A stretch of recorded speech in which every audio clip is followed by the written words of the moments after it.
আমন্ত্রণ ২১-এর রাতে। আমাদের আজকের বিষয় মুসলমান টাইট, বিপদে হিন্দু।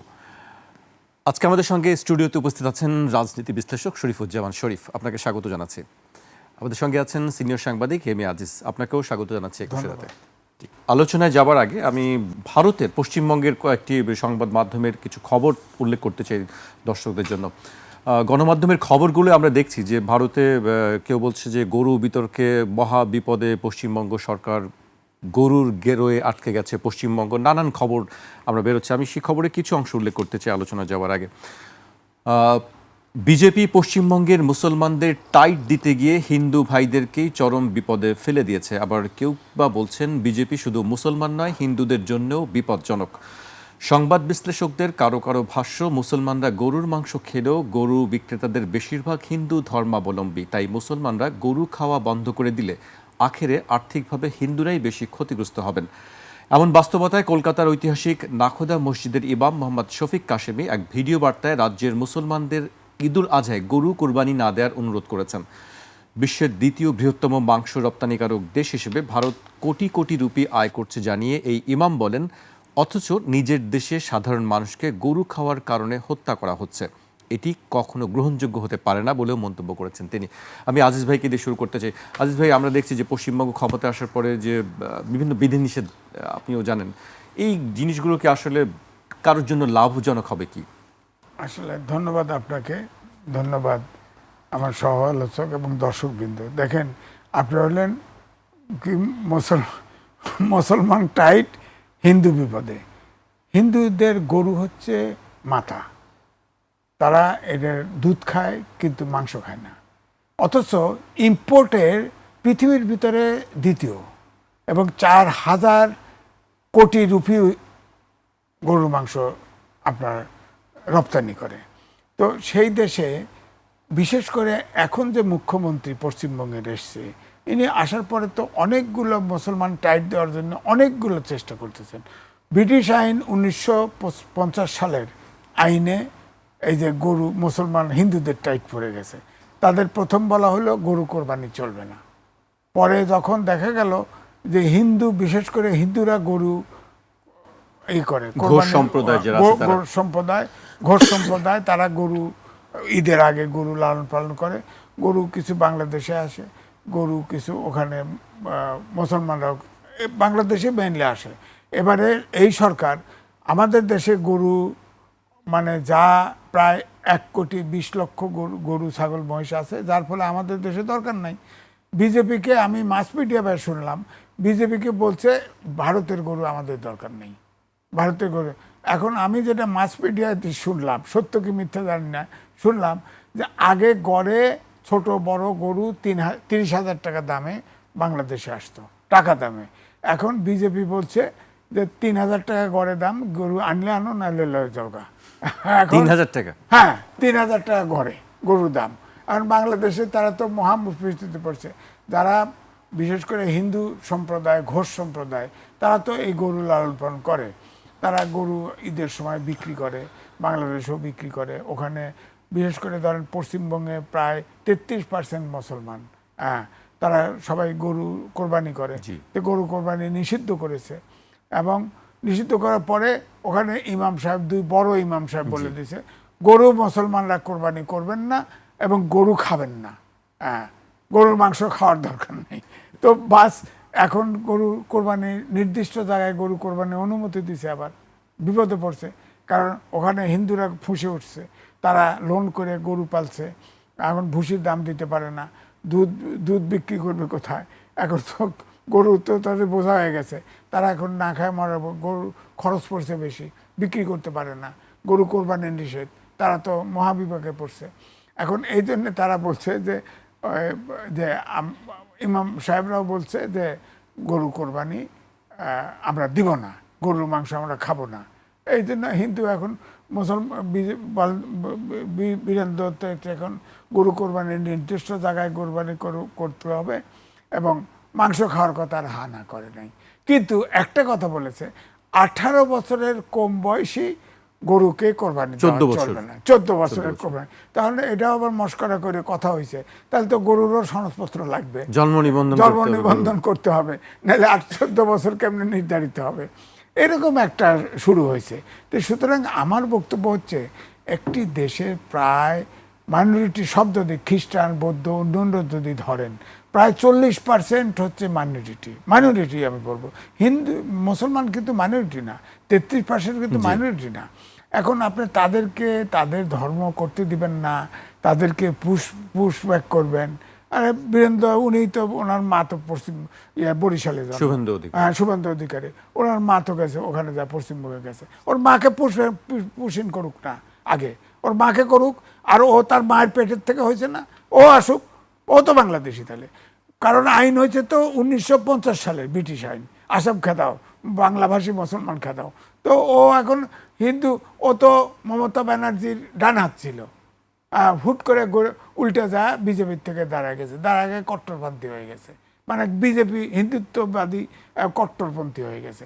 তো পুষিন তো ওর মাকে এবং ওকে ওর বাপ পরিবারকে করা উচিত, কারণ ওর জন্ম হচ্ছে আইনের পরে। তাহলে ও বাংলাদেশে অনুপ্রবেশকারী, ভারতে পশ্চিমবঙ্গে, ওকেও পিছুইন করা দরকার।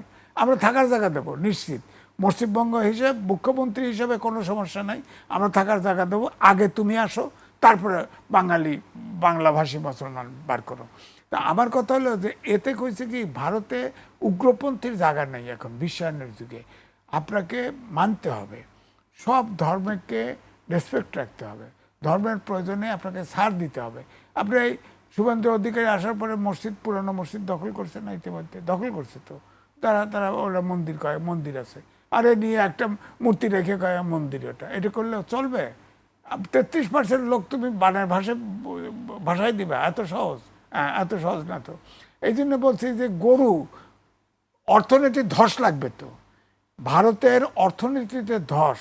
কারণ সারা পৃথিবীতে 40,000 রুপি, টাকা না কিন্তু, 40,000 কোটি রুপি আপনার রপ্তানি করে গরুর মাংস, 4,000 কোটি। হ্যাঁ, কোটি রুপি।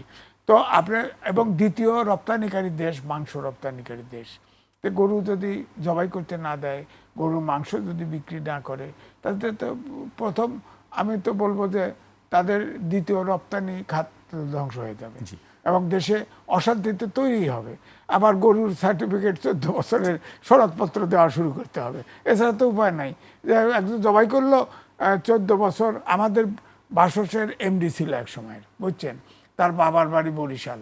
তো বরিশালে তার মেয়ের জন্মদিনে যাচ্ছে, জন্মদিনে যাওয়ার পরে তো দুজনে ফুল টিকিট করে গেছে, ফুল টিকিট করে গেছে। আসার সময় সে স্পিকারের ছেলে ছিল, চেনে তো তাকে, হ্যাঁ। তো ফুল টিকিট করে আসে, তখন বলছে, স্যার আপনি যে ফুল টিকিট করছেন, না, জন্মদিনের আগের দিন তার বয়স 11 বছর 29 দিন ছিল, আজকে 30 দিন হয়ে গেছে, 12 বছর হয়ে গেছে, এখন ফুল টিকিট। হ্যাঁ, তো ফুল টিকিট নিয়ে করে আইছে। তো এখন ধরেন এই জবাই তো গরু তো একদিন কম বা একদিন বেশি, এটা কে নির্ধারণ করবে? জন্ম সনদ হলে তো হবে, এই জন্য করতে তার হবে। মানে এখন গরুর জন্ম নিবন্ধনও লাগবে আর কি, লাগবে এটা তো, বিষয়। 14 বছর লাগবে তো। আমি আপনার কাছে আবার আসবো। আমি এই পর্যায়ে শরীফ ভাইয়ের কাছে আসতে চাই। শরীফ ভাই, আপনি নিশ্চয়ই শুনছিলেন গরু নিয়ে একটা বড় ধরনের ঝামেলায় পড়ে গেছে পশ্চিমবঙ্গ, বলছে গরুর গেরোয় আটকে গেছে, কেউ কেউ বলছে। আপনি আসলে বিষয়টি কিভাবে দেখছেন? এই গরুর জন্ম সনদ লাগবে শেষ পর্যন্ত? ধন্যবাদ আপনাকে, ধন্যবাদ সাথের আলোচক এবং দর্শক শ্রোতাদেরকে। ভারতের পশ্চিমবঙ্গের প্রয়াত মুখ্যমন্ত্রী জ্যোতি বসু ভারতবাসীকে সতর্ক করেছিলেন, একবার সতর্ক করে বলেছিলেন যে রাজনীতির সাথে ধর্ম মিলাবেন না, যদি মিলান তাহলে কি সর্বনাশ হয়ে যাবে বুঝতে পারবেন না। পশ্চিমবঙ্গের রাজনীতিতে তার সাথে ধর্ম মিলিয়ে কি সর্বনাশটা করেছে। এখন কেবলমাত্র সেখানকার মুসলমান সম্প্রদায় না, সেখানকার পিছিয়ে পড়া হিন্দু সম্প্রদায়ও অনুভব করছে, একদম অনুভব করছে। এবং দর্শনগত দিক থেকে বিজেপি যেমনি উগ্রবাদী একটি দল, বিজেপি একই সাথে দরিদ্র বিরোধী। বিজেপি একদিকে উগ্রপন্থী একটা রাজনৈতিক দল, বিজেপি একই সাথে গরিব মানুষের বিপক্ষের একটা রাজনৈতিক দল। এবং তারা ভারতের কর্পোরেট পুঁজিকে রিপ্রেজেন্ট করে এবং তারা চেষ্টা করে নানাভাবে দরিদ্রকে কিভাবে পিছিয়ে রাখা যায়। ভারতের হিন্দুত্ববাদ বিস্তৃত হয়েছে তার মানে এই না যে ভারতের একেবারে যে নিম্নবর্গের যে হিন্দুরা তারা ভালো আছে, তারা ভালো নেই। কেন? কারণ হচ্ছে বিজেপির রাজনীতির দর্শনগত যে ঘৃণা মানুষের প্রতি, সেই মানুষের মধ্যে ওই দরিদ্র মানুষও আছে। পশ্চিমবঙ্গে সে যে সিদ্ধান্তটা নিয়েছে এর ভেতর থেকে ভারতের অর্থনীতি ডিস্ট্রয় হয়ে যাবে আমি এটি মনে করি না। কিন্তু পশ্চিমবঙ্গের যারা এই গরুটা লালন পালন করেন তারা কারা? তারা খুব বিত্তশালী, তারা খুব ধনী, তা সেই সম্প্রদায়ের লোক না। দুটো গরু সারা বছর ধরে 3 বছর 5 বছর 10 বছর ধরে খুব যত্ন করে পোষে, কারণ এটা কখনো না কখনো তাকে এক ধরনের সহায় সম্বল হিসাবে সে এটিকে লালন পালন করে। আজকে এসে মাত্র 1 মাস আগে আপনি ক্ষমতায় বসে আজকে সিদ্ধান্ত নিয়ে নিলেন যে এই কাজটি করা যাবে না, এবং এটি গরুর মাংস খাওয়া যাবে কি যাবে না এটা হিন্দু ধর্মের যে বিশ্লেষক তাদের মধ্যে কিন্তু বিতর্ক আছে, এটা নিয়ে নানাভাবে বিতর্ক আছে। তারপরেও আমি সেটিকে এক পাশে রেখে আপনি অর্থনীতির এমন জায়গাগুলোতে আঘাত করছেন যে জায়গাগুলো ওই যে প্রান্তিক গরিব মানুষ যেটাকে অবলম্বন করছে। শুভেন্দু অধিকারী অথবা তারা এর ভেতর থেকে, ভারত কিন্তু এখনও সাংবিধানিকভাবে এটা একটা সেকুলার রাষ্ট্র, তার যে সাংবিধানিক চরিত্র, তার যে সাংবিধানিক কাঠামো সেগুলো পরিবর্তন করতে পারেনি। কখনো কখনো তারা চেষ্টা করেনি তা না, চেষ্টা করছে না তা না, কিন্তু এর বাইরেও এই যে শুভেন্দুকে আমরা যেভাবে উগ্রপন্থী মানুষ হিসাবে দেখি, আবার সেখানে অনেক মানুষ আছে যারা এই যে ঘৃণার রাজনীতি শুভেন্দুদের, এই ঘৃণার রাজনীতির বিপক্ষে।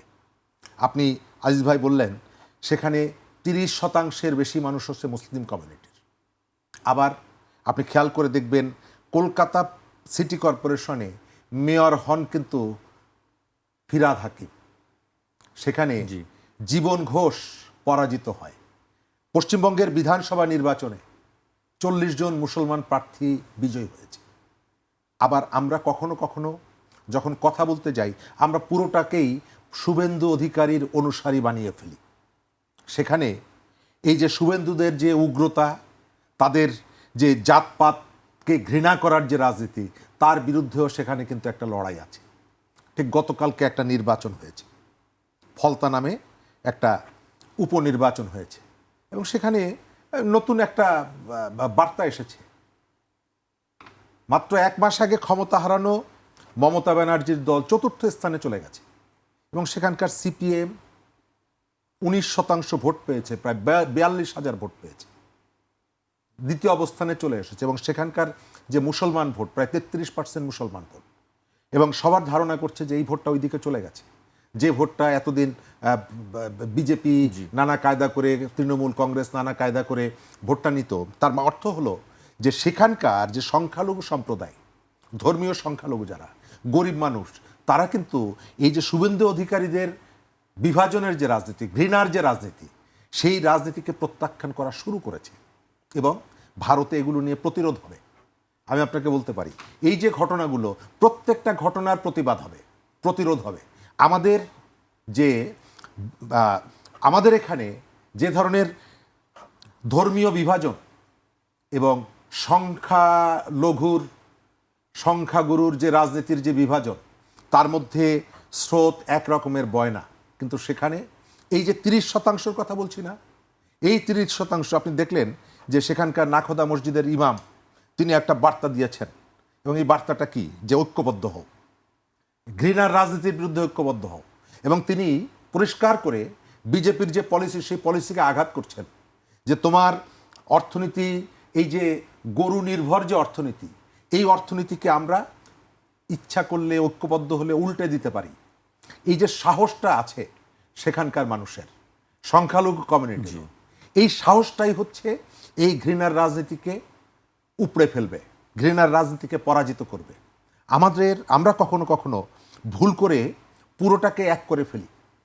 এই যে ইমাম এই আহ্বানটা জানিয়েছে, আমরা তাকেও ঠেলে দিই ওইদিকে। যে 40 জন মুসলমান এমপি, ওই যে হুমায়ুন কবির আলোচিত, তিনি কিন্তু ঘোষণা দিয়েছেন যে আমি এটি মানব না, আমি এটি মানব না। তার মানে হচ্ছে যে সেখানেও সাহসী মানুষ আছে, প্রতিরোধের মানুষ আছে। আমরা অনুরোধ করব, আমরা প্রত্যাশা করব সেখানের যে শুভবোধের যে মানুষগুলো তারা ঐক্যবদ্ধ হয়ে, তারা সাহসের সাথে এই যে বিভাজন, এই যে ঘৃণা এবং এর ভেতর থেকে যে ধর্মীয় উন্মাদনা সৃষ্টি করার চেষ্টা, এবং শুভেন্দু অধিকারী কিন্তু চায় যে তার নির্দেশ নিষেধাজ্ঞা অমান্য করে কেউ যেন গরু জবাই করুক, এর ভেতর থেকে সে তার ঘৃণাটাকে আরও ছড়াতে পারবে। আমরা যেমনিভাবে এই ঘৃণার বিরুদ্ধে একই সাথে আমাদের এখানেও কিছু শুভেন্দু সাহেব আছেন। আপনার এই অনুষ্ঠানে আমি এর আগেও বলেছি, আপনার এখানেও আমার এখানেও শুভেন্দু সাহেবরা আছেন। তারা চান ওপারের শুভেন্দু অধিকারীর যে ঘৃণার রাজনীতি, বিভাজনের রাজনীতি, এটা আরও পোক্ত হোক, আরও উত্তাল হয়ে উঠুক, তাহলে এখানে ঘৃণার রাজনীতিটাকে আরও বিস্তৃত করাটা সহজ হবে। এবং এর ভেতর থেকে এপারে আমি আর ওপারে তুমি, আমরা দুইজন দুই জায়গায় আমরা এই যে ধর্মের রাজনীতি, ঘৃণার রাজনীতি করব। কিন্তু আমি আপনাকে যেটা শেষ কথা বলি যে এটাকে কখনো বিজয়ী হয় না, চূড়ান্তভাবে মানব সভ্যতায় ঘৃণা কখনো বিজয়ী হয় না। জি, সেটি আমরা দেখি, সেটি কাম্য। আমি আজিজ ভাইয়ের কাছে আসতে চাই। আজিজ ভাই, আরেকটি বিষয় আমরা দেখছি যে সীমান্তে ডিজিটাল দেয়াল তুলে দেওয়ার বিষয় নিয়ে আলোচনা হচ্ছে। আমরা কি ভাবছি আসলে এই সব বিষয় নিয়ে? দুই দেশের সঙ্গে নিশ্চয়ই এই বিষয় নিয়ে একটি আলোচনার প্রয়োজন আছে বলে কি মনে হয় আপনার কাছে? না, দেখেন, বিশ্বের অনেক দেশে, প্রায় 12-14টি দেশে এরকম বেড়া আছে, যেখানে যেসব অনেক দেশে আছে। এখন বিজেপি, ধরেন ভারত, শুভেন্দু যদি তার এলাকায়, তার জমির ভিতরে, সীমান্তের ভিতরে যদি কাঁটাতারে বেড়া দেয়, ওয়াল করে, আমরা কি বলবো? আমি বলবো যে বিশ্বে তো আছে, এটা নজির আছে। কিন্তু তাদের ড্রোন, তাদের রাডার ব্যবস্থা অনেক সময় আমাদের এদিকেও ক্রস করে যায়। কিন্তু যদি ক্রস করে, তাহলে তো ড্রোন ক্রস করলে যুদ্ধ ওয়েলকাম করবে, এটা তো হওয়া উচিত না। প্রতিবেশী দেশের সাথে তো আমরা সম্পর্ক রক্ষা করতে চাই। এখন যদি ড্রোন উড়ায় দেয়, এপারে ফেলে, অথবা তারা কাঁটাতারে বেড়া দিল, ফাঁক রাখলো, গরু 300 মাইল দূর থেকে আসবে, আর বাংলাদেশের ভূখণ্ডে আসলে গরু চোর, হত্যা করো, 300 মাইল কই থাকো? তোমরা গরু খাইতে দিবা না, মুসলমানকে জবাই করতে দিবা না, গরু রপ্তানি করবা, গরুর দুধ রপ্তানি করবা, কেন? দ্বিচারিতা কেন? তোমরা একটা জায়গায় স্থির করো যে তোমরা গরু খাবে না, ঠিক আছে, ইন্ডিয়া মাটির ভিতরে আছে, কেউ গরু খাবে না। এই যে ইমাম সাহেবরা বলছে, তোমার বাণিজ্য ধস নামবে, তো অর্থনীতি ধস নামবে, এবং হিন্দুদের ভিতর থেকে বিদ্রোহ হবে। তারা এই যে এবারে যারা, আপনার যেটা দেখলাম হিসেব করে, যে তারা একটা গরু লালন পালন করতে তাদের খরচ হয় মাসে 30 রুপি। তাদের এখন খড় কিনছে বাকি, খাবার কিনছে বাকি, খোল কিনছে বাকি। এখন তো দুধ দেওয়া বন্ধ হয়ে যায়, খাবার দিতে পারে না, দুধ দেওয়া বন্ধ হয়েছে, দুধও তো বিক্রি হয় না। তারা তো এখন গরু নিয়ে মহাসংকটে পড়ছে, তারা তো বিদ্রোহ করবে। আর আমার বক্তব্য হলো, যেটা শরীফ ভাইও বলছে, যে ধরেন যে ধর্মের উগ্রতা হয়েছে, তো সাময়িকভাবে তো সে বিজয়ী হয়েছে, তো সে তো মমতা ব্যানার্জির লোক ছিল, এটা তো কেউ দেখে না। সে তো মমতা ব্যানার্জির ঘনিষ্ঠ সহযোগী ছিল, এই শুভেন্দু অধিকারী। পোল্টি মারে সে বিজেপির থেকে হয়ে এখন বিজেপির হিন্দুত্ববাদী কঠোর অবস্থান নিয়ে তাদের ঘনিষ্ঠ হতে যাচ্ছে। এও তো হতে পারে যে শেখ হাসিনা যাওয়ার আগ মুহূর্ত পর্যন্ত 30টা চুক্তি এবং সমঝোতা স্বাক্ষর করেছে। এই চুক্তিগুলোর থেকে যাতে বাংলাদেশ সরে না আসতে পারে, শুভেন্দু অধিকারীকে দিয়ে বিজেপির আপনার চাপ তৈরি করতেছে, এইসব করে পুশিন করা, এই গরু জবাই করতে না দেওয়া, মন্দিরে ঢোকা, মসজিদ দখল করে মন্দির বানানো, এগুলি করতেছে, চাপাচাপি করতেছে। আবার এই জন্য বলতেছি, বাংলাদেশে ধরেন পদ্মা ব্যারেজ শুরু হয়েছে, তিস্তা ব্যারেজও শুরু হতে যাচ্ছে। অলরেডি ভারত থেকে বলা হয়েছে আমাদের সাথে আলোচনা। কেন? আমার ভূখণ্ডে আমি বাদ করব, তোমার সাথে আলোচনা করব কেন? তুমি পানি খুলে দাও।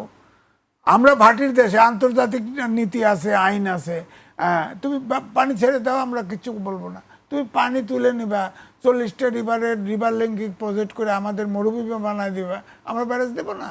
ব্যারেজ দেবো তো। পানি আমরা বর্ষাকালে পানি ধরবো, স্টোর করব। যেমন ধরেন পদ্মা ব্যারেজ হচ্ছে, এখানে অনেকেই আমরা তাত্ত্বিকরা বলতেছে বালুতে ভরে যাবে, এই সেই। আরে যমুনা তো এখনো চর পড়ছে, কিন্তু একটু একটু চালু আছে, ওখান থেকে যতটুকু সম্ভব পানি ফ্লো থাকবে। প্রয়োজনে পলি খনন করবে, পলি নিঃসরণ করবে, বাদ দিবে, সমস্যা নাই। অবশ্যই এখন তো প্রাথমিক পর্যায়ে নিজস্ব অর্থনয়ন শুরু হয়েছে, উষ্মা প্রকাশ করা শুরু হয়েছে ভারত। কেন? তুমি গঙ্গা, পদ্মার ওপারে হলো গঙ্গা, গঙ্গা ছেড়ে দাও পানি, গঙ্গার পানি তুমি ডাইভার্ট করবা, তিস্তার পানি সব ডাইভার্ট করবা, আমরা পানি পাবো না, এটা হবে না। আমাদের আত্মরক্ষার্থে করবো না। ব্যারেজে আমরা পানি, পদ্মাতে ধরেন বালি ছড়ায়, গ্রীষ্মকালে বালির উপরে তো গরু গাড়ি চলে, হ্যাঁ। এখন বর্ষাকালে পানি ছেড়ে দেয়, পুরো ডুবে শেষ। এই যে ধরেন এই যে সিলেট হাওড় অঞ্চল সব ডুবে যায়, হ্যাঁ। গজলডোবা ছেড়ে দেয়, সব নদী এসে, তো আমরা বাদ দেবো না আত্মরক্ষার্থে? আমার ভূখণ্ডে আমি পানি স্টোর করব, আমার খুশি, আমার কি করবো, এটা ভারতের সাথে আমাকে ট্যাক্স দিয়ে তুমি পানি ছেড়ে দাও, আইন, আন্তর্জাতিক আইন আছে, তুমি পানি ছেড়ে দাও, বাস হয়ে গেল। তো এই জন্য আমি বলছি যে এই যে আপনার শরীফ ভাই বলল যে যদি ধর্মের সাথে রাজনীতি মিলান, তাহলে এই পরিণতি এই মাত্র 1 মাসও হইল না, মাত্র কিন্তু শুরু হয়ে গেছে, এবং এটা কিন্তু সাস্টেন সে করতে পারবে না। এবং এক সময় তো এ আওয়াজও তুলবে, তুমি শুভেন্দু অধিকারী তুমি বাংলাদেশে যাও আগে, পুশ ইন করবে না, তুমি যাও, তোমার মাকে নিয়ে তোর বাপকে নিয়ে যাও, দুইজনই বেঁচে আছে। এবং তার মা নাম পশ্চিমবঙ্গে গিয়ে নাম বদলাইছে, তার বাবার নাম বদলাইছে, তো বদলায় বসবাস করতেছে, বলবে তুমি যাও, আমরা যাই, চলো চলো। 1950 সালে ব্রিটিশ আইন করছে, তো 50 সালের পরে যারা জন্ম হয়েছে সব, তুমি মায়ের পেট থেকে হয়েছো, তুমি যাও, আমি যাব, তোমার মা যাক, বাপ যাক, আসো, চলে যায়, তুমি বরিশালে চলে যাও, হয়ে গেল। তো এই জন্যে বলছি যে এখন এই শুভেন্দু অধিকারীর ধারণা করা উচিত যে ধর্ম এবং রাজনীতিকে যদি মিলে ফেলতে চায়, আমাদের দেশে ধরেন মাইনরিটি কিন্তু সংখ্যা সব মিলে ধরেন 8-10%, তাই আমাদের অবস্থা তাফালিং অবস্থা, তাই না? একটু কিছু শুনলেই ভারত থেকে সারা পড়ে। আর তুমি 33% আপনার মাইনরিটি, খ্রিস্টান, বৌদ্ধ হিসাব, মুসলমানরা 30%, তুমি ফুদের উড়াই দিবে, এত সহজ, এত সহজ? তুমি বর্ডারে আউট করে দিবা, আর তুমি কাঁটাতারে বেড়া দিচ্ছ, আমরা কিছু কইতেছি না, করো, তোমার এলাকায় করো, তার নিজের এলাকায় সে যা খুশি সেটি করতে পারে, এটা আমাদের সরকারের পক্ষ থেকে বলা হয়েছে যে সে তার নিজের এলাকায়, কিন্তু বাংলাদেশের বিষয়ে যেন কোনো মানে আঁচ না পড়ে কোনো না। বিষয়ে। বাংলাদেশে আমরা, ভারত আমাদের 3 দিকে ঘিরে আছে, ভূ রাজনীতি বড় কঠিন, আমরা তো ভূ রাজনীতির চাপে আছি। সজীব ভুঁইয়া বলছে না যে ডিপ স্টেট কাজ করতেছে, আমার কাছে মনে হয় ডিপ স্টেট এখনো কাজ করতেছে। তো সুতরাং আমরা ভারতের সাথে আমরা কোনো করতে চাই না, কোনো সম্পর্ক খারাপ হোক এটা চাই না। অন্তর্বর্তীকালীন সরকারের সময়ের চাইতে তো এখন একটু উন্নত হয়েছে, এখন তো ধরেন যাতায়াত শুরু হয়েছে, এখন তো এই যে গরু নিয়ে একটা নতুন এই বন্দে অধিকারী এটা উস্কানি, এটা উস্কানি এও তো হইতে পারে, মোদির উস্কানি, যে তুমি এটা করো, তাহলে আমরা চুক্তি ফুক্তি যা আছে ওগুলো হালাল করতে পারবো। আপনার সর্বশেষ হচ্ছিল যেটা আপনার পশ্চিমবঙ্গ থেকে 7 সিস্টারে যাওয়ার সময় যে ট্রানজিট নামে, ওটা হলো আসলে করিডোর, আমি লিখেছি এবং ছাপাও হয়েছে পত্রিকায়, ওটা আসলে করিডোর। এই করিডোরটা তারা চায় বিশেষভাবে, করিডোরটা, ওই চুক্তিটা তারা বিশেষভাবে দরকার, কারণ আসাম থেকে সোজা 7 সিস্টারে ঢুকবে, আবার 7 সিস্টার দিয়ে ওই জায়গা দিয়ে সোজা আসবে। আমরা 3 বিঘা করিডোর আছে না, 3 বিঘা করিডোরের মধ্যে এক সময় ফট করে একটা বোম ফুটায় বলে দিবে যে এখানে নিরাপত্তা নাই, সুতরাং এটা আমাদের একা চলতে দিতে হবে। ওখানে আমাদের ওই ট্রেন যেটা যাবে ওখানে কোনো অধিকার নাই, কি নিচ্ছে না নিচ্ছে আমাদের কোনো চেক করা, টেস্ট করার কোনো ব্যবস্থা নাই, ওটা আসলে করিডোর ট্রানজিট নামে। এই জন্য বলছি যে আমি বলবো যে ভারতের সাথে আমরা সম্পর্ক উন্নত চাই, কারণ ভারতও আমাদের দরকার, আমাদেরকেও ভারতের দরকার। ধরো অন্তর্বর্তীকালীন সরকারের সময় যে কথাগুলি বলছে আমরা সেই কথা বলতে চাই না। ধরেন আমাদের ভৌগোলিক অবস্থান যা, চিকেন নেক চীন উকি ঝুঁকি মারে, আমাদের ভূখণ্ডের দরকার আছে ভারতের। আমরা যদি সাইড দেই, চিকেন নেট কাটি দিলে 7 সিস্টার আউট, আউট, এগুলো হিসেব রাখতে হবে। সুতরাং সব জায়গায় বিশ্বায়নের যুগে কোনো দেশ এতিম না। আমরা তো 18 কোটি, আরে মালদ্বীপ থেকে ভারত হাত গোটায় গেছে না, এই যে নেপাল থেকে, এই যে এইবার ইলেকশনের পরে তরুণরা ক্ষমতায় আসছে, আগে তো আমি নেপালে গেছি, তো কাঠমান্ডুতে গেছি, ইন্ডিয়ার নেপাল পার্থক্য বোঝা যেত না, এখন তো পার্থক্য হয়ে গেছে, পার্থক্য হয়ে গেছে তো। তো এই জন্য বলছি যে তারা বড় ভাই সুলভ আচরণ করে, এটা স্বাধীন দেশ। আমার কথা হচ্ছে বীরেন্দ্র অধিকারী যাই করুক না কেন, আমরা স্বাধীন দেশ, আমাদের সরকার ওখানের কেন্দ্রীয় সরকারের সাথে আলোচনা করে সব সমস্যার সমাধান করুক। আমরা গোলমাল পাকাইতে চাই না। ড্রোন যদি চালায় আমরা ফাইটার চালাই দেব, তখন কি করবে? যুদ্ধ তো লেগে গেল। না, যুদ্ধ আমরা চাই না, আমাকে এই পর্যায়ে বিরতিতে যেতে হচ্ছে। একটা বিরতি নিচ্ছি, ফিরছি এখনই।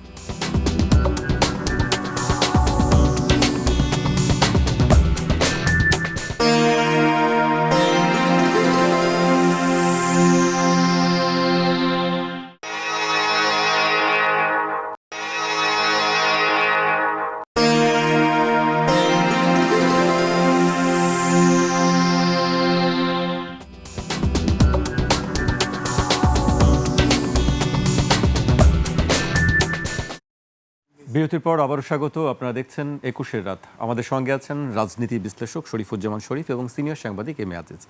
আমি এ পর্যায়ে শরীফ ভাইকে দিয়ে শুরু করতে চাই। শরীফ ভাই, আমরা আজিজ ভাইয়ের কথা শুনলাম, তিনি অনেক কিছু বলছিলেন, যে পুশিনের কথা বলছিলেন, যে সীমান্তের কথা বলছিলেন, চিকেন নেক নিয়ে কথা বলছিলেন, যে করিডোর, সেই বিষয়গুলো নিয়ে আপনি আসলে কি আচ্ছা, আমি বলতে চান? তার সাথে জাস্ট কতগুলো জায়গা একটু যুক্ত করব। প্রথম জায়গাটা হলো যে আমাদের পলিসিটা হওয়া উচিত যে আমি কারো সার্বভৌমত্ব অখণ্ডতায় আমি আঘাত করব না। একই সাথে আমার যে মর্যাদা আছে, আমার যে অধিকার আছে, আমার যে সার্বভৌমত্ব আছে, তার বিরুদ্ধে সে যত বড়ই শক্তিশালী হোক না কেন, আমি তাকে কোনোভাবে পরোয়া করব না। কিন্তু মজার ব্যাপারটা হচ্ছে যে আমাদের এই যে ফিলসফিটা, এই সব জায়গায় এটিকে আমরা মেলাতে পারি না। আমরা যখন আমেরিকার প্রশ্ন আসে তখন কিন্তু আমরা একটু চুপসে যাই। যখন চায়নার প্রশ্ন আসে তখন আমরা অন্য একটা পলিসি গ্রহণ করি। রাশিয়ার প্রশ্নে মানে কেস টু কেস আমাদের ওই ফিলসফিটা সব জায়গায় একভাবে আমরা কাজ করে না, অ্যাপ্লাই করি না। পৃথিবীতে রাজনীতি ধর্ম দুটো আলাদা বিষয়, রাজনীতি অর্থনীতি আলাদা বিষয়। তা না হলে পাকিস্তানের সাথে আফগানিস্তানের যুদ্ধ হবে কেন? পাকিস্তানের সঙ্গে আফগানিস্তানের যুদ্ধ কেন হবে? কারণ কূটনীতি, ধর্ম এবং রাজনীতি ভিন্ন ভিন্ন প্রেক্ষাপটে ভিন্ন ভিন্নভাবে কাজ করে। আবার তুরস্ক তার সীমান্তে কাঁটাতারে বেড়া দিচ্ছে, তার দেয়ালগুলো উঁচু করছে কেন? সেখানে যাতে ইরান থেকে কেউ ঢুকতে না পারে, সেখানে যাতে আফগানিস্তানের শরণার্থীরা প্রবেশ করতে না পারে। আবার কয়েকদিন পর পর দেখবেন পাকিস্তান সেখানে তার আফগান শরণার্থীদেরকে পিটিয়ে তাড়িয়ে দিচ্ছে। আয়লান কুর্দিকে জায়গা দেয়নি বলে তাকে সাগরে, পরিবার সহ সাগরে ভাসতে হয়েছিল। আয়লান কুর্দি তো যে ধর্মীয় যে বিশ্বাস পরিচয়, সেই পরিচয়ে তার আশপাশে তো সব দেশগুলোই ছিল একই ধর্মের অনুসারী। জায়গা দেয়নি কেন তার পরিবারকে? কারণটা হচ্ছে রাজনীতি এবং কূটনীতি, ধর্ম, আচরণ এর মধ্যে একটা ভিন্নতা আছে। আমরা কখনো কখনো সেটা ভুলে যাই, এবং ভুলে যাই বলে সংকটগুলো বাড়ে। আমরা ভারত তার যে আচরণ, সেই আচরণ এখন পর্যন্ত পরিবর্তন করেনি। আবার একই সাথে এখানকার যে রাজনৈতিক নেতৃত্ব রেজিম চেঞ্জের সঙ্গে সঙ্গে তারা তাদের ভাষ্য পরিবর্তন হয়ে যায়, ভাষ্য পরিবর্তন হয়ে যায়। তলে তলে সব টেম্পু চলে, খোঁজ নিয়ে দেখবেন। উপরে স্টেজে দাঁড়িয়ে ওই যে এক ধরনের বক্তব্য, আবার যখন টেবিলে বসে তখন আপনি দেখবেন যে ভাষ্যটা অন্যরকম। দুষ্টুরা মাঝে মাঝে বলে তলে তলে টেম্পু চলে, সবার তলে তলে টেম্পু চলে। আমাদের এখানে ভারতকে, ভারতের তাবেদারি করে এখানে একটা বিরাট সংখ্যক রাজনৈতিক দল তারা ভারতের তাবেদারি করে চলতে চায়, কিন্তু সামনে যখন আসে ভারতের সুবিধাটা চায়, ভারতের সহযোগিতাটা চায়। ওই এক লোক পাগলাগারদে গেছে আর কি, মানে মানসিক হাসপাতালে গেছে। তো ঘুরে ধরেন যে 3 তলায় গেছে, যাওয়ার পরে দেখছে যে একজন চিৎকার করে বলছে লাইলি লাইলি তুই আমারে খাইলি। তো সেখান থেকে ঘোরার পরে আবার আর একটা জায়গায় গেছে, সেখানেও দেখে একই অবস্থা। তো সাথে যে হাসপাতালের ডাক্তার ছিলেন তাকে জিজ্ঞেস করেছেন ব্যাপারটা কি, বলছে একজন লাইলিকে পেয়ে পাগল আর একজন না পেয়ে পাগল। আমাদের এখানে একটা বিরাট সংখ্যক মানুষ আছে ভারতকে না, ভারতের সুবিধাটা না পেয়ে পাগল, ভারতের সুবিধাটা চায়। এবং নির্বাচনের আগে এলে দেখবেন যে আগ বাড়িয়ে বলা হচ্ছে যে আমরা তোমাদের সাথে কোনো ধরনের চাই না, বন্ধুত্ব চাই। আমরা অবশ্যই বন্ধুত্ব চাই, মর্যাদা চাই, কিন্তু সেই মর্যাদা ভারতের ক্ষেত্রে যেমন মর্যাদাটাকে আমার শিরকে মানে উঁচু রাখতে হবে, একই সাথে আমেরিকার প্রশ্নে, চীনের প্রশ্নে, রাশিয়ার প্রশ্নে, পাকিস্তানের প্রশ্নে, প্রত্যেকটি প্রশ্নে আমার শির উঁচু রাখতে হবে। আমরা প্রতিবেশীকে ত্যাগ করতে পারবো না, কিন্তু তার মানে এই না যে প্রতিবেশীর অন্যায় আচরণগুলো আমরা মাথা পেতে গ্রহণ করব। আমাদের এই যে পানির ইস্যুটা বললেন আজিজ ভাই, পানি ইস্যুতে আন্তর্জাতিক যে আইনগুলো হয়েছে, আমরা সেই কনভেনশনের 87 সালের কনভেনশনে আমরা এখন পর্যন্ত স্বাক্ষর করিনি কেন? পৃথিবীর 54টা দেশ সেখানে স্বাক্ষর করেছে, আমরা এখন পর্যন্ত করিনি। এর মধ্যে আমাদের এখানে যারা বিদ্রোহী, যারা বিপ্লবী, প্রত্যেকের সরকার এসেছে কম বেশি এখানে ক্ষমতায় ছিল, কিন্তু কেউ সই করেনি, কারণ ওই যে তলে তলে টেম্পু চলে, ভারতকে ভয় পায়। জি, শরীফের কাছে আবার আসবো। তলে তলে টেম্পু চলে, লাইলি মজনুর গল্প, অনেক কিছুই শরীফ ভাই বলছিলেন। আপনার কাছে কিছু শুনতে চাই আজিজ ভাই। দেখেন, আমি অবশ্য লিখেছি আমেরিকার সাথে বাণিজ্য চুক্তি হয়েছে, সেখানে আপনি খেয়াল করে দেখেন, আমি তো সরকার এবং বিরোধী দলের সাথে কুসুম কুসুম সম্পর্ক লক্ষ্য করেছি।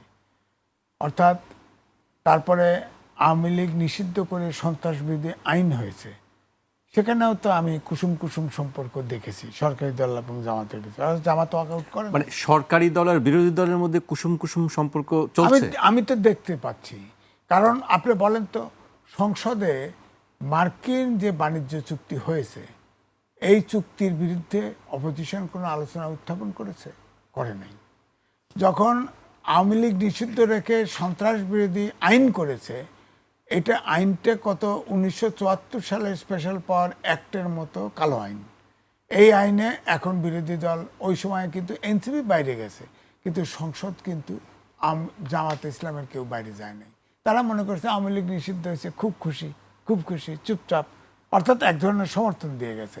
এখন আপনি আন্দোলন করেন, যদি আইন শৃঙ্খলা পরিস্থিতির অবনতি ঘটে, বিএনপি আপনাদের নিষিদ্ধ করবে, আইনে আছে, আইন তো মানবেন, নিষিদ্ধ করবে। আবার ধরেন জামাত ক্ষমতায় আসলো, বিএনপিকে নিষিদ্ধ করবে। আবার 10 বছর, 20 বছর, 100 বছর পরে আওয়ামী লীগ আসবে, বিএনপি জামাত দুটোকেই করবে। যেমন ধরেন 5ই আগস্টের পরিবর্তনের পরে মোস্তাক যখন ক্ষমতায় আসে, জেলখানা ভরে ফেলে, ওই জেলখানায় 80% 15ই আগস্টের কথা বলছেন? 15 আগস্টে যে পরিবর্তন হলো, তখন মোস্তাক আহমেদ জেল ভরে ফেলছিল, সব লোককে আটক করেছিল 1974 সালের স্পেশাল পাওয়ার অ্যাক্ট দিয়ে, এবং অর্থাৎ অ্যাক্টে ডিটেনশন দেওয়া হয়। অর্থাৎ সরকার যদি মনে করে তাকে আটক রাখা দরকার, আইনের বাইরে আটক, এটা আদালতও ওটাকে কোনো জামিন টামিন কিছু দিতে পারবে না। সেই আইনটা এখনো বলবৎ। কই, কোনো সরকারি তো আইন বদলায় নাই। এরশাদ আসছে, সরকারের অংশ জামাত ছিল এক সময়, কেউ তো বদলায় নাই। আওয়ামী লীগ তো বদলায়নি, আওয়ামী লীগ তো আইন করছে। এখন এই আইনটা তো এ ধরনের এক ইনডাইরেক্টলি হলো। অর্থাৎ দুটো উদাহরণ দিলাম, দুটোতে তো আমি কি বলবো, কুসুম কুসুম সম্পর্ক তো বলবোই, কারণ নাহলে তো অপোজিশনের কাজ হচ্ছে যেটা দেশের স্বার্থে নয় বা গণতন্ত্রের স্বার্থে নয়, সেটা অন্তত উপস্থাপন করা। একমাত্র রুবিন ফারহানা উত্থাপন করতেছিল, তখন স্পিকার বলল যে আপনারা নোটিশ করেন, তারপর আলোচনা করেন। নোটিশ করতে গেলে 5 জন মেম্বারের স্বাক্ষর লাগবে সংসদে, ও সে পাবে কোথায়? সে নোটিশ করতে পারে নাই। কিন্তু আপনি বিরোধী দল উত্থাপন করলেন না কেন? আপনি আলোচনা করলেন না কেন? আমি লিখেছি, ছাপা হয়েছে। আমি তো বাংলাদেশের মতো আমেরিকা এখনো না, তো দখল করতেছে ট্রাম্প, প্রেসিডেন্ট ধরে এনে মেরে ফেলতেছে, বিচার করতেছে, মানলাম। কিন্তু ওই দেশের তো আইনটা হওয়ার পরেই তো ওয়েবসাইটে দিয়ে দিছে, আমি ওয়েবসাইটে পেয়ে গেছি, পেয়ে যায় যেখানে হার্ড ইস্যুগুলো আমি ছেপে দিছি, বলে দিছি। এবং আমি লিখেছি মার্কিন বাণিজ্য চুক্তির ফাঁদে বাংলাদেশ। এটার তো সত্য, আমি মনে করি, বিশ্বাস করি, যেসব চুক্তি আছে সব চুক্তির ভিতরে যা আছে আমরা তো ফাঁদে পড়েছি। বাদে আপনি চিন্তা করেন, ওখানকার আমেরিকার সুপ্রিম কোর্টও তাকে নাকচ করে দিছে। ইউরোপীয় ইউনিয়ন, মার্কিনের মিত্র শক্তি ইউরোপীয় ইউনিয়ন, তারাও নাকচ করে দিছে।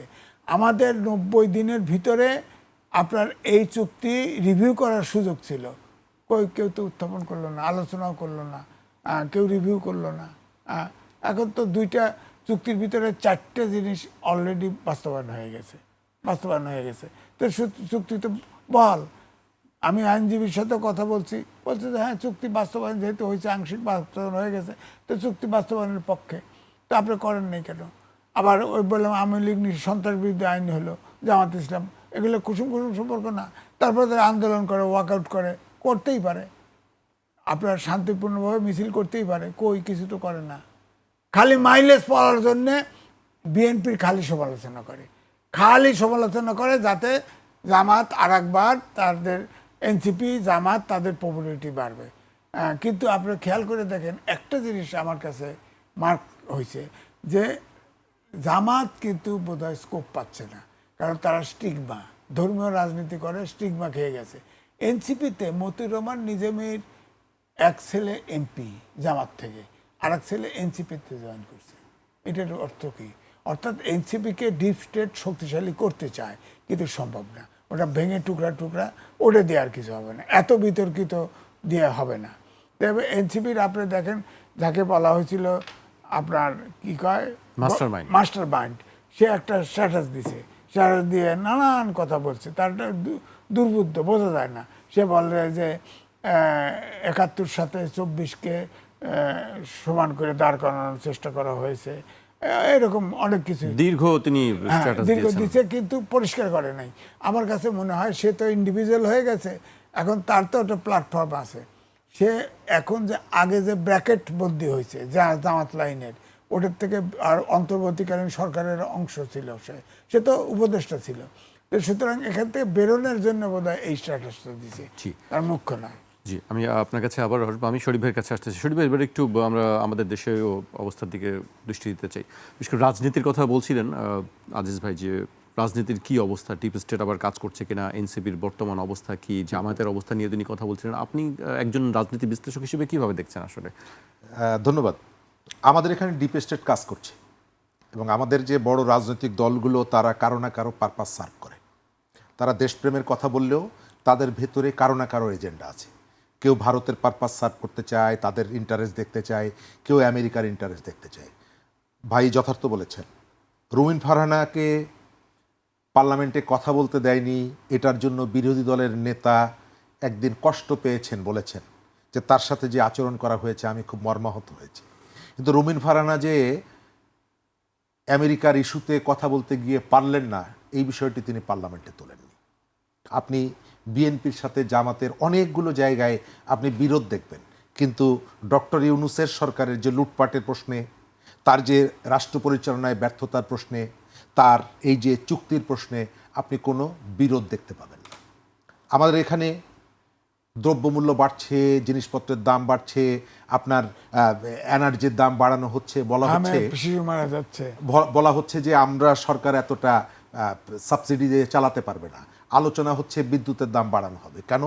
চলতি বছরে ৩২,০০০ কোটি টাকা এবং আগামী বছরে আরও এরকমের ৫০-৬০ হাজার কোটি টাকা সাবসিডি দিতে হবে বিদ্যুৎ খাতে।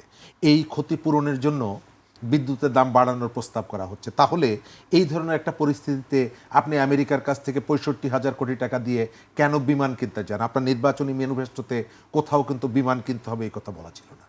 আপনি ৩০,০০০ কোটি টাকার অস্ত্র কিনতে চাইছেন। এবং গতকালকে আমি দেখলাম যে আমাদের পররাষ্ট্র প্রতিমন্ত্রী তিনি বলছেন যে আমেরিকার সাথে সামরিক চুক্তি হতে পারে, তবে জাতীয় স্বার্থকে অক্ষুণ্ণ রেখে। এই প্রশ্নটা কেন আসছে যে আমেরিকার সাথে আপনি সামরিক চুক্তি করবেন? এবং এই প্রশ্নগুলোতে আপনি দেখবেন এনসিপি বলেন, জামাত বলেন, বিএনপি বলেন, তাদের পজিশনগুলো কিন্তু প্রায় একই জায়গায়, তাদের মধ্যে কোনো বিরোধের জায়গাটা নেই। এনসিপির কথাটা আমি, আজিজ ভাই বলেছেন, আমি ড্যান মজিনার একটা ইন্টারভিউর কথা আপনার নিশ্চয়ই মনে থাকার কথা। তারা বলেছিলেন যে বাংলাদেশে একটা নতুন রাজনৈতিক দল দরকার। আমি ধারণা করছি তাদের সেই প্রজেক্ট হচ্ছে এটা। এবং এদের রাজনীতির মধ্যে আপনি অস্বচ্ছতা পাবেন। যে দলটি পার্লামেন্টে ভোট দিল যে মুক্তিযুদ্ধের সময় নারী ধর্ষণ, লুট, খুন, অগ্নিসংযোগ, নানা রকমের মানবতা বিরোধী অপরাধে যে দলটি হানাদার পাকিস্তানি বাহিনীর সহযোগিতা ছিল, এই ভোটটা তো তারা দিয়েছে, পার্লামেন্টে চিঠি দিয়ে জানিয়েছে যে আমরা এটার সাথে একমত। সেই দলটি, নবীন দলটি, কিভাবে ওই দলের সাথে এতভাবে ঘনিষ্ঠভাবে রাজনীতি করে? এই ধরনের পরিস্থিতিতে অন্য কোনো রাজনৈতিক দল এই ঘোষণা নিজে সার্টিফিকেট দেওয়ার পর তার সাথে কি রাজনীতি করবে? করবে না। তারপরেও এনসিপির যে বিস্তৃতি বা এনসিপির যে অ্যাক্টিভিটিগুলো পরিষ্কার মানে এর ভেতর থেকে বোঝা যায় যে এখানে ডিপ স্টেট কাজ করছে এবং বাংলাদেশের রাজনীতি অর্থনীতি সবসময় টালমাটাল থাকুক, নাসিরউদ্দিন পাটোয়ারি হোক, সেটা ওসমান হাদি হোক, সেটা অন্য ইস্যু হোক, টালমাটাল থাকলে ভারতের লাভ। আমাদের এখানে আমাদের তরুণরা সারাদিন যদি ওই ইসে দাঁড়িয়ে, শাহবাগে দাঁড়িয়ে মাইক একজন আরেকজনকে অশ্লীল ভাষায় গালাগালি করে, এতে ভারতের লাভ, এতে আমেরিকার লাভ, এটা এই দেশগুলোর লাভ। কেন? আপনার তরুণরা টেবিলে বসার সুযোগটা যদি না পায়, তারা যদি জ্ঞান বিজ্ঞান চর্চার সুযোগটা না পায়, তারা যদি পড়াশোনা করার সুযোগটা না পায়, তাহলে এখানে একটা অশিক্ষিত প্রজন্ম আপনি তৈরি করছেন, ঘৃণায় পরিপূর্ণ একটা প্রজন্ম তৈরি করছেন, যার মধ্যে কোনো সহনশীলতা নাই। এবং আমাদের কিছু মানুষ আপনি খেয়াল করে দেখবেন কারণে অকারণে আমাদের সেনাবাহিনীকে আক্রমণ করে। আপনি এই যে জুলাই অভ্যুত্থানের পরে আপনি আপনার এখানে প্রচুর অনুষ্ঠান আপনি করেন, কোনো অনুষ্ঠানে কি শুনেছেন আমাদের শিক্ষা নিয়ে কোনো একটা কথা বলতে এসেছে কোনো ছাত্রনেতার মুখে? না। ছাত্রদলের রাকিব কি করছে এটি নিয়ে আলোচনা, ছাত্র শিবিরের অমুক কি করছে সেটা নিয়ে আলোচনা, কার বিয়েতে কয়জন মেহমান খেয়েছে এটি নিয়ে আলোচনা। অথচ বিশ্ববিদ্যালয়ের শিক্ষা, গবেষণা, লাইব্রেরি, সেখানকার যে খাবারের মান, পুষ্টি, এগুলো নিয়ে কোনো আলোচনা শোনেন? এই ছাত্রনেতারা কথা বলে এটি নিয়ে কখনো ডিবেট করে না, কারণ এগুলো প্রয়োজন নেই। তারা কারো না কারো পারপাস যে সার্ভ করছে এটা তারা বুঝতেই পারে না। এবং আমাদের এখানে এই পারপাসগুলো আমি শেষ করে দিব, বাংলাদেশের আমরা অনেক সময় বুঝতে পারি না কে কিভাবে খেলে কোথা থেকে। বাংলাদেশে আপনি খেয়াল করে দেখবেন গত 1.5 বছর কেবল সেনাবাহিনীর বিরুদ্ধে বিষোদ্গার, ক্যান্টনমেন্টের ইট খুলে নিয়ে আসবো, হ্যান করবো, ত্যান করবো। আচ্ছা, বাংলাদেশের সেনাবাহিনী যদি দুর্বল হয়ে যায়, উত্তর কোরিয়ার কোনো লাভও নাই, লসও নাই। বাংলাদেশের বিশ্ববিদ্যালয়গুলোতে লেখাপড়া যদি বন্ধ হয়ে যায়, জাপানের লাভও নাই, লসও নাই।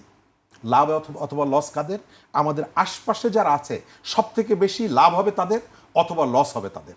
বাংলাদেশ যদি সিঙ্গাপুর হয়ে যায়, সব থেকে বেশি লস হবে ইন্ডিয়ার, কারণ এটা ইন্ডিয়ার একটা বড় রাজনৈতিক সংকট তৈরি করবে। সেই কারণে সে চাইবে না যে এখানে এই ধরনের একটা শক্তি বাংলাদেশ তার নিজের পায়ে দাঁড়াক। আমেরিকা চাইবে না বাংলাদেশ তার নিজের পায়ে দাঁড়াক। সেই কারণে তারা সবসময় এখানে নিজেদের মধ্যে একটা কেওয়াজ লাগিয়ে রাখে, তুমি তোমার বিরুদ্ধে, এ তার বিরুদ্ধে। অথচ প্রত্যেকটা দলের সাথে, দলের প্রতি তাদের এক ধরনের দুর্বলতা আছে, একটা সংযোগ আছে।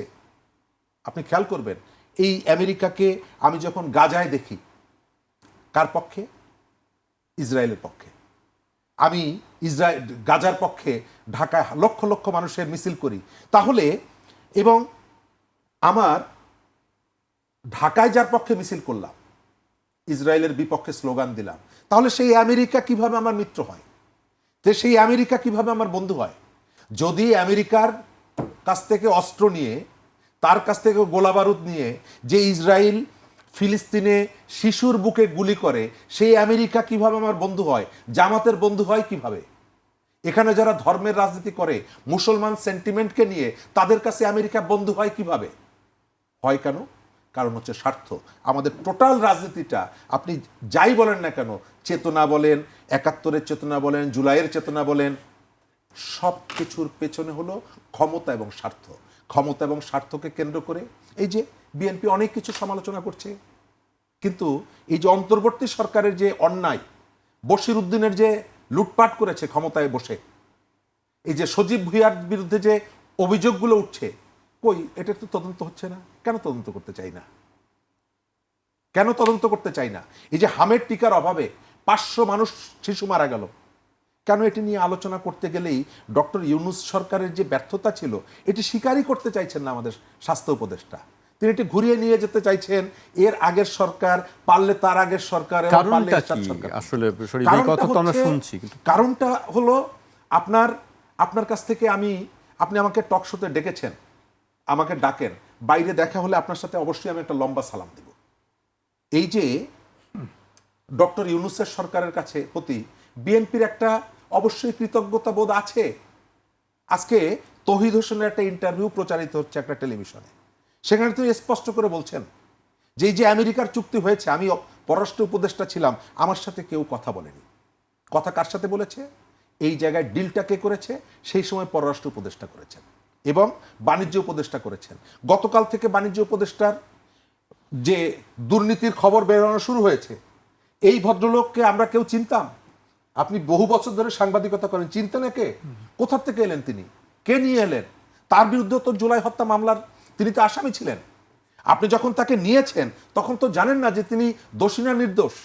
তখনও তার নাম জুলাই হত্যা মামলায় ছিল, শাহরিয়ার কবিরের নামও জুলাই হত্যা মামলায় ছিল, অন্যের নামও জুলাই হত্যা মামলায় ছিল। আপনি শাহরিয়ার কবিরকে জেলে দিয়েছেন, কিন্তু বশির উদ্দিনকে আপনি এখানে বসিয়েছেন। এবং বশির উদ্দিন এখানে বসার পর সালমান রহমানের বেক্সিমকো অ্যাভিয়েশন দুদিনের মধ্যে সাইনবোর্ড পাল্টে একই ঠিকানায় আকিজ বশির এভিয়েশন হয়ে গেছে, এই বাণিজ্য উপদেষ্টার প্রতিষ্ঠান। তখন আর সালমান রহমান খারাপ থাকেনি। কিভাবে নিয়েছেন? তদন্ত হওয়া দরকার। বিএনপি কেন তদন্ত করতে চাইছে না? এটা বিএনপি কেন পাশ কাটিয়ে যাচ্ছে? জামাত কেন এটি তুলছে না? অর্থাৎ প্রত্যেকের হচ্ছে স্বার্থ, ইন্টারেস্ট।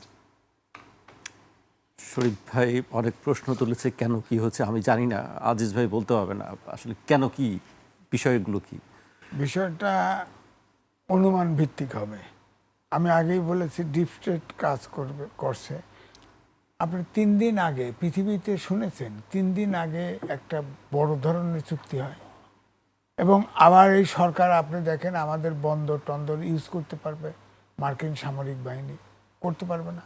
করতে পারবে। তো এগুলো পার্লামেন্ট জানবে না? পার্লামেন্টে আলোচনা হবে না? জনগণ জানবে না? পার্লামেন্টের মাধ্যমেই তো জানবে। এটা নির্বাচিত সরকার। আসলে মূল জায়গাটা কি জানেন? আমাদের দেশের রাজনীতি, জনগণ যাই বলেন না কেন, আমরা দেশ স্বাধীন হয়েছে 54 বছর, 55তে পড়ছে, আমরা জাতি গঠন করতে পারিনি।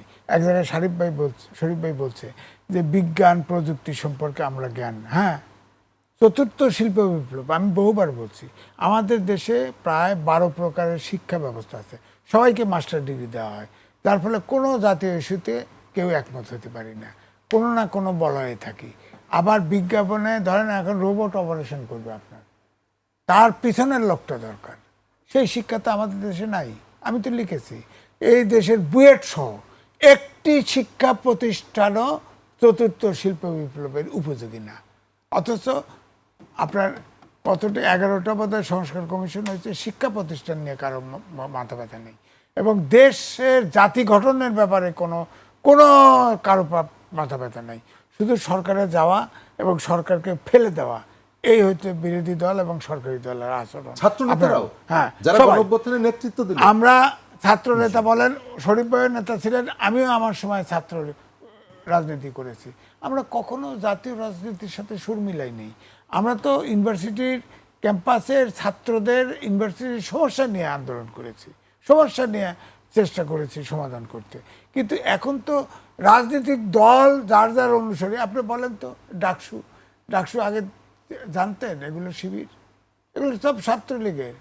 শেখ হাসিনার সাথে ছবি আছে, ছাত্রলীগের প্রেসিডেন্টের সাথে ছবি আছে, এই যে এখন যে ভিডিও হয়েছে। এখন তো সরকারের প্রধানমন্ত্রী তার মেয়ে তাকে নিয়ে অশ্লীল ভাষায় কটূক্তি করতেছে, সমানে ছাড়বন দিচ্ছে। তার বিয়ে কি রাজীয়কালে হইল? আমরা বলতে চাই, যেদিন নির্বাচিত হয়েছে স্বতন্ত্র প্যানেল নামে শিবির, সেদিনই বলছি এই যে ডাকসু যে আন্দোলনের সূতিকার ছিল, এটা শেষ। কারণ হচ্ছে শিবিরের নেতৃত্বে কোনো আর আন্দোলন হবে না, এই ডাকসুর নেতৃত্বে কোনো আন্দোলন হবে না। এই জন্য বলছি যে দক্ষিণপন্থীর যে উত্থান ঘটেছে, এটাও পশ্চিমবঙ্গের মতো আমাদেরকে পিছিয়ে নিতে পারে। শেষ করব, শরীফ ভাই কিছু বলতে চান? জি, বলতে চাই, আমাদের ধোঁকাবাজিটা আমি ধরিয়ে দিতে চাই। আপনি দেখছেন যে এই আমেরিকার চুক্তি ইস্যুতে এক একজন উপদেষ্টা কিন্তু বলছেন যে আমরা এটি জানতাম না। একাধিক উপদেষ্টা এখন পর্যন্ত বলেছেন। অথচ আমাদের ডক্টর ইউনূস সাহেব জাতির সামনে একটা বেলুন উড়িয়ে দিলেন, আমি সবাইকে ঐক্যবদ্ধ করতে চাই, সরকারি দল এবং বিরোধী দল বসে তারা দেশ শাসন করবে, দেশ পরিচালনা করবে। এই কথাটা তিনি বলেছেন না? সবাই মিলে আমরা চলতে চাই। অথচ নিজের যে দায়িত্বটা, সেই দায়িত্বটা, এই ধরনের একটা স্পর্শকাতর বিষয় তিনি তার ক্যাবিনেটের সবার সাথে আলাপ করেননি। এবং এই যে চুক্তিটা হয়েছে, অনেকে বলার চেষ্টা করেন যে কেবলমাত্র আমাদের খলিলুর রহমান এটির জন্য দায়ী। আমি তাদেরকে এই নির্বোধদেরকে জিজ্ঞেস করব, একটা আমেরিকান যে সরকার চুক্তিটা করেছে, ব্যক্তি খলিলের সাথে কি করেছে? না, চুক্তিটা হয়েছে বাংলাদেশ সরকারের সাথে। সুতরাং বাংলাদেশ সরকারের তখন যিনি প্রধান ছিলেন ডক্টর মোহাম্মদ ইউনুস থাকুক আর ওইখানে ডক্টর মোহাম্মদ ইউসুফ থাকুক, মূল রেসপন্সিবিলিটি হচ্ছে তার। একটা টিমে 12 জন খেলে, 11 জন খেলেন, তার মধ্যে ক্যাপ্টেন যদি গোল নাও দিতে পারেন, ওই টিমের সব থেকে দুর্বল খেলোয়াড়টা যদি 2টা গোল দিয়ে টিমকে জিতিয়ে দেয়, পুরস্কারটা কিন্তু ক্যাপ্টেনের হাতেই দেওয়া হয়। তার মানে হচ্ছে যিনি নেতৃত্ব দেন টোটাল রেসপন্সিবিলিটি তার। এই যে চুক্তি, এই যে ঢাক ঢাক গুড়গুড়, এই যে দাসত্ব, এটির শৃঙ্খলে জাতির কাঁধে তুলে দেওয়ার দায় অবশ্যই ডক্টর ইউনূসের। আজকে শেষ করছি। আপনাদের দুজনেরকে অনেক ধন্যবাদ আমাদেরকে সময় দেওয়ার জন্য। আজ এখানেই শেষ করছি। কাল আবার দেখা হবে ঠিক রাত 12টায়।